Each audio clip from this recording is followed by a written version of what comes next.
Hello, আসসালামু আলাইকুম guys. দেখুন আজকে আমাদের এই জায়গা কিসের আয়োজন চলছে, কে কে বলতে পারবেন বলেন তো একটু কমেন্ট করে। আজকে এই জায়গা কিন্তু আমাদের পিকনিকের আয়োজন চলছে। গ্রামের অনেকগুলো আন্ডা বাচ্চা নিয়ে আর কিছু ভাবিদের নিয়ে কিন্তু এই জায়গা পিকনিক করতেছি আমরা। পিকনিকের প্রথমেই কিন্তু সবার বাড়ি থেকেই কিন্তু যা যা উপকরণগুলো লাগবে রান্না করার জন্য আজকে এই জায়গা রান্না করা হবে ভুনা খিচুড়ি আর হলো ডিম ভাজি। এই জন্য যার যার বাসা থেকে সবকিছু নিয়ে আসা হয়েছে। আজকে কিন্তু কোনো কিছুই কেনা হবে না।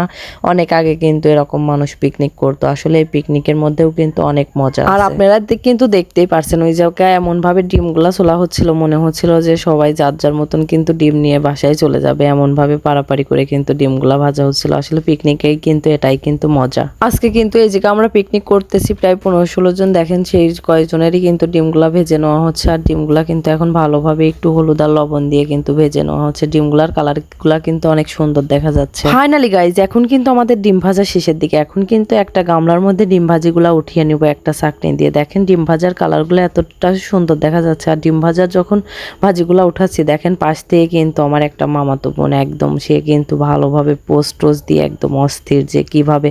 আর যখন আশেপাশে সবাই টিকটকার হয় তখন কিন্তু দেখেন ফোন নিয়েই কিন্তু সবাই ব্যস্ত থাকে। ডিম ভাজা শেষে কিন্তু এই জায়গায় এখন পেঁয়াজ আর মরিচটা ভালোভাবে ভেজে নিয়ে তার মধ্যে কিন্তু এখন মশলাপাতি দিয়ে ভালোভাবে কষাতে হবে। এখন দেখেন পুরা মশলাপাতি দিয়ে যখন কষাচ্ছিলাম তখন কিন্তু একটা আস্ত পেঁয়াজ পাওয়া গেছে, সেটাই কিন্তু আমি দেখাচ্ছিলাম সবাই। দেখেন গাইজ, যখন কিন্তু এই জায়গায় সমস্ত মশলাপাতি দিয়ে দেওয়া হচ্ছে তখন কিন্তু রান্নার কালারটা কিন্তু অনেক সুন্দর দেখা যাচ্ছে। আর সমস্ত কিছু কিন্তু আগে থেকে এক একটা বাটিতে করে বেটে রেখে দিয়েছিলাম, সমস্ত গুঁড়াগুলাও কিন্তু বাটিতে রেখে দিয়েছিলাম।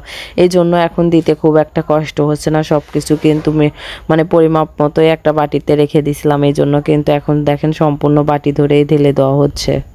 আর আজকের রান্নার কিন্তু অনেকটা তেল ব্যবহার করা হয়েছে। এর আগের পিকনিকে অনেকে একটা বড় পাতিলে রান্না করেছিলাম, এই জন্য অনেকেই বলেছিলেন যে আমরা অনেক কম তেল দিয়ে খাই। আসলে সেটা না, আসলে ওইটা হলো অনেক বড় একটা পাতিলে রান্না করেছিলাম, এই জন্য মনে হয়েছিল যে অল্প একটু তেল দিয়ে রান্না করছে। আজকে কিন্তু ছোট্ট একটা কড়াইতে রান্না করতেছি, এই জন্য কিন্তু বোঝা যাচ্ছে যে আসলে তেলের পরিমাণটা অনেক বেশি হয়েছে। আজকে আবার কিছু পাবলিক এসে বলবে যে আচ্ছা আপনারা এত তেল দিয়ে রান্না করছেন কেন। ওই যে প্রথমেই বলেছিলাম সবাই যখন টিকটকার হয় তখন কিন্তু রান্না করার সময় শুধু আশেপাশে কিন্তু ফোন ক্যামেরা এগুলো। আর এখন দেখতেই পারছেন কিন্তু আমাদের চাউল ভাজা কিন্তু শেষের দিকে। এখন কিন্তু চাউলের মধ্যে যে আগে থেকেই গরম পানিটা করে রেখেছিলাম সেই পানিটা দিয়ে দিচ্ছি। গাইস, দেখেই কিন্তু অনেক লোভনীয় লাগছে, মনে হচ্ছে আজকের ভুনা খিচুড়িটা অনেক স্বাদ হবে। আসলেই কিন্তু আজকের ভুনা খিচুড়িটা অনেক স্বাদ হয়েছে। ওই দিনকার রান্নার থেকে আজকের রান্নাটা মাশাআল্লাহ অনেক সুন্দর হয়েছে। আর আজকের রান্নার মেন বাবুর্চি কিন্তু আমি ছিলাম। আপনাদের যার যার রান্নার জন্য বাবুর্চি লাগবে আমাকে কিন্তু আগে থেকে ইনভাইট করে রাখতে পারেন।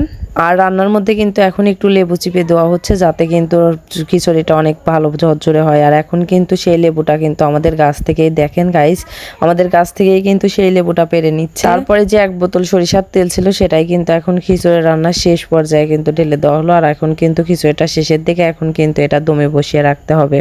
তারপরে অনেক সময় পরে কিন্তু ফিরে আসলাম। দেখেন এখন কিন্তু এই খিচুড়িটা কিন্তু এখন ঘরে নিয়ে যাওয়া হচ্ছে। আর দেখেন এই জায়গায় কিন্তু খিচুড়ির কালারটা মাশাআল্লাহ অনেক সুন্দর লাগছে। এখন কিন্তু ভালোভাবে দেখেন খিচুড়িটা নেড়ে দেওয়া হচ্ছে। এখনই কিন্তু সবাই খেয়ে নেবো, খাওয়ার জন্য কিন্তু সবাই চলে এসেছে। তারপরে দেখতেই কিন্তু পারছেন মোবাইল কিন্তু এসে খাওয়ার জন্য বসে রয়েছে। আর রিফাত কিন্তু সবসময় সে ক্যামেরা নিয়েই ব্যস্ত, সে শুধু ভিডিও করবে, খাবার কোন অ্যাঙ্গেল থেকে ভিডিও করলে সুন্দর দেখা যাবে সে কিন্তু সবসময় এটা নিয়ে ব্যস্ত। সে কিন্তু আমার সমস্ত ভিডিও করে দিছে, অনেক ধন্যবাদ রিফাতকে আর মেয়াকে। তারপরে কিন্তু আপনারা সবাই দেখতেই পারছেন রিফাত কিন্তু অনেক বড় একটা প্লেট নিয়ে খেতে বসে গেছে। এখন কিন্তু আমরা সবাই খেয়ে নেব। আজকের ভিডিওটা আর বেশি বড় করব না। সবাই ভালো থাকবেন, সুস্থ থাকবেন, আল্লাহ হাফেজ।